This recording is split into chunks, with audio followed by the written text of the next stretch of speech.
প্রিয় বন্ধুরা, এই মুহূর্তে আমি দাঁড়িয়ে আছি একটি কবরস্থানের সামনে।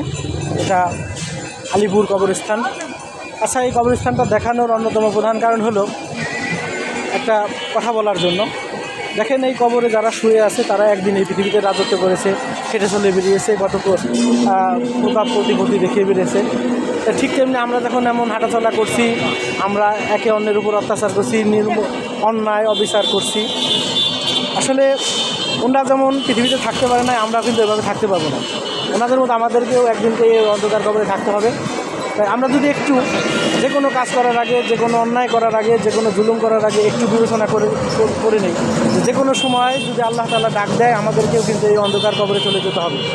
তাহলে আমার মনে হয় যে আমরা একটু যে অন্যায়গুলা করতেছি বা যে জুলুম নির্যাতন চালাই, একটু কমার কথা। তাই আমরা যে কাজ দুনিয়ায় এখন যারা জীবিত আছি তাদের উচিত প্রতিটা সময় যে কোনো কাজ করার আগে একটু স্মরণ রাখা যে এই পৃথিবী থেকে যারা চলে গেছে, অন্ধকার কবরে ঘুমিয়েছে, আমার মা বাবা ভাই বোন আত্মীয় স্বজন দাদা তার দাদা কেউ কিন্তু পৃথিবীতে নাই, সুতরাং আমরাও একদিন থাকবো না। যে কাজটাই করি আমরা ধন সম্পদ করি, অট্টালিকা বানাই, পাহাড়ের উপর পাহাড়, সম্পত্তির উপর সম্পত্তি, ব্যাংক ব্যালেন্স যাই করি না কেন, এগুলো একদিন ঠিকই এই পৃথিবীতেই থেকে যাবে। কিন্তু যখন আমার মৃত্যুর ডাক আসবে, আমাদের কিন্তু যখন এই যে অন্ধকার কবরে প্রত্যেকটা জনের একটা নির্দিষ্ট পরিমাণ জায়গা আছে, এই জায়গায় আমাদের থাকতে হবে। এই জন্য আমরা যে কোনো কাজ করার সময় এই জিনিসটা ভাববো যে আমাদের যে কোনো সময় মৃত্যুর ডাক আসতে পারে এবং আমাদের এই ধন সম্পত্তি সবই পড়ে রবে, আমাদেরকে এই অন্ধকার কবরে থাকতে হবে।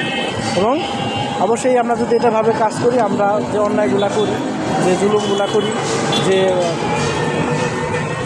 যাই করি না কেন, অন্যায় কাজগুলো থেকে আমরা বিরত থাকতে পারবো ইনশাআল্লাহ।